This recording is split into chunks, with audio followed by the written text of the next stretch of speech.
こんにちは、まいです。今回はミニマリストのクローゼット整理をお伝えします。毎日着たくなる洋服だけを持つ。そんなクローゼットを目指して、私が洋服を手放せるようになったシンプルな基準や、長くきれいに着るための収納方法、お手入れの工夫も合わせてご紹介します。それでは行ってみましょう。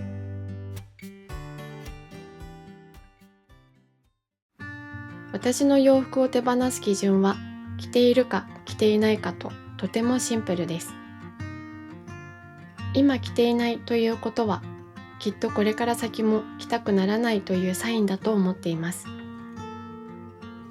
そのため、クローゼットがパンパンで整理したいなと思ったとき、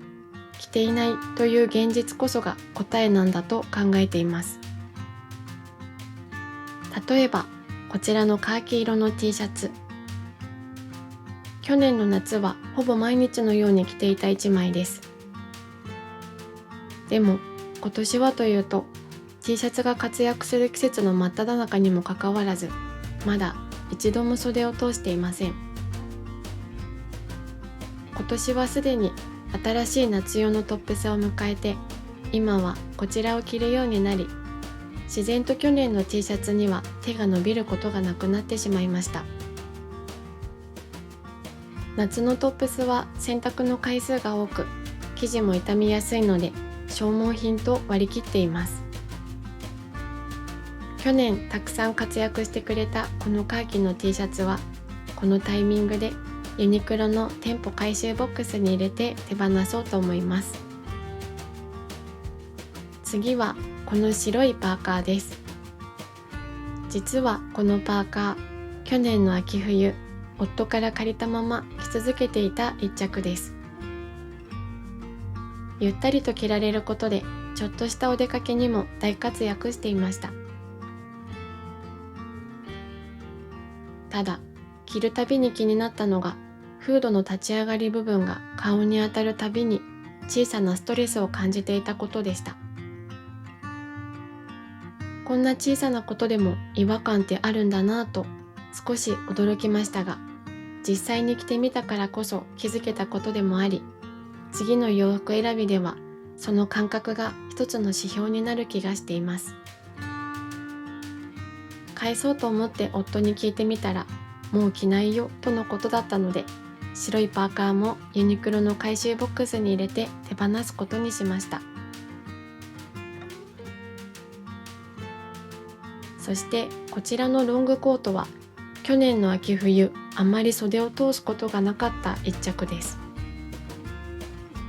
着るたびにホコリなどの汚れが目立つようになっていて、小さなストレスからだんだんと手が伸びなくなってしまいました。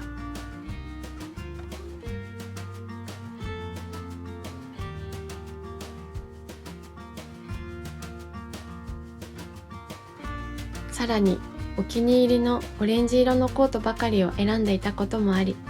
黒いコートの出番はほとんどありませんでした。そのため、今回のクローゼット整理を機に手放そうと思います。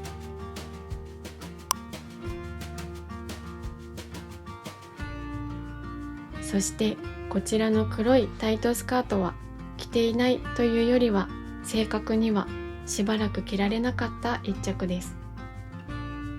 産後は体型の変化が大きく、長い間クローゼットの中で眠っていました。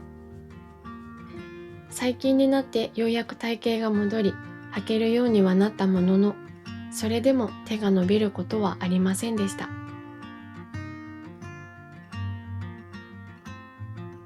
改めて着てみたところ、正面から見たスカート丈のバランスがどうにも気になってしまい、今の自分には少し落ち着かなく感じられました。さらに手持ちの服と合わせてもどれもしっくりこなくなってしまい、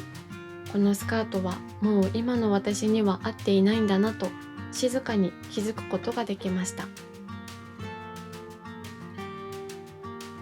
体型の変化で履くことができない時期も、お気に入りだからとずっと保管してきたスカートでしたが、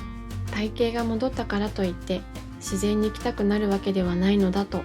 今回ようやく腑に落ちた気がします。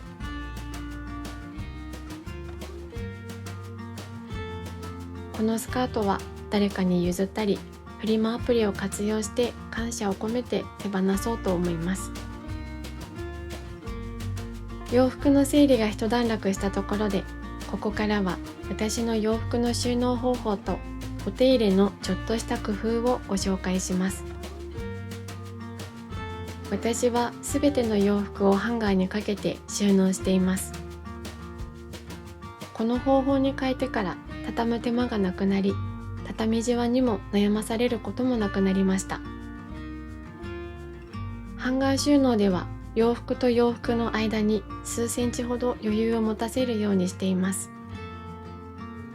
こうすることで風通しが良くなり、洋服の保管環境が整う上に、見た目もすっきりしてクローゼットを開けた時の印象も美しくなります。また、クローゼットを開ければ全体が一目で見渡せるので、自分の手持ち服の把握がしやすく、ハンガーの動きや洋服の使用感で、よく着ている服とあまり手に取らない服の違いもわかるようになり、自然と手放す判断がしやすくなったと感じています。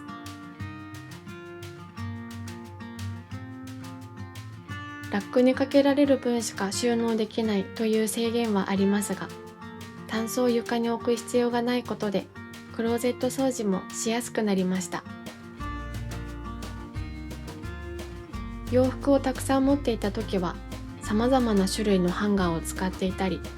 クリーニングから戻ってきたカラフルなプラスチックのハンガーもそのまま使い回していました。洋服を整理し、ハンガーを統一するようにしたら、洋服も綺麗に見えて、開けるたびにテンションが上がる場所になりました。バッグの収納方法は、ハンガーラックに吊るして収納しています。クローゼットはしまう場所というより、お気に入りをきれいにディスプレイするような気持ちで収納することを意識しています。バッグもそのまま置くよりも吊るすことでより魅力的に見えると感じたので、このバッグは吊るす収納で定着しています。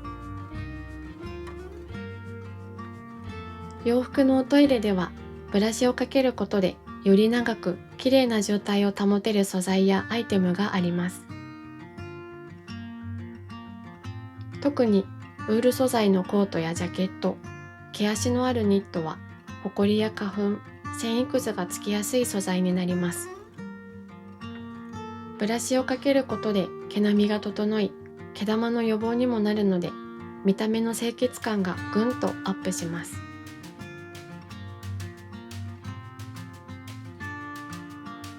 一方で、ポリエステルやナイロンなどのツルツルした合成繊維は、ホコリが絡みにくく、静電気が起きやすくなるため、ブラシはかけていません。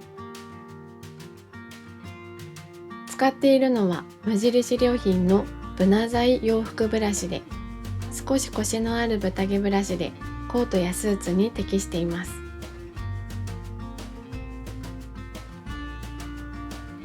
また、パンツやセーターなど毎回は洗わない洋服は脱いですぐに定位置に戻さず、少し間隔を空けてかけておくようにしています。こうすることで汗などの湿気を逃すことができ、洋服にこもる匂いやカビ、劣化の予防にもつながります。ほんのひと手間ですが、洋服を長持ちさせるための大切な習慣になっています。はい、以上がミニマリストのクローゼット整理でした。クローゼット整理はとても大変ですが、終わった後はすがすがしく、気持ちまでスッと整うような感覚があります。この動画が面白かったよ、参考になったよと思っていただけたら、グッドボタン、チャンネル登録、コメントをいただけると嬉しいです。最後までご視聴いただきありがとうございました。また次の動画でお会いしましょう。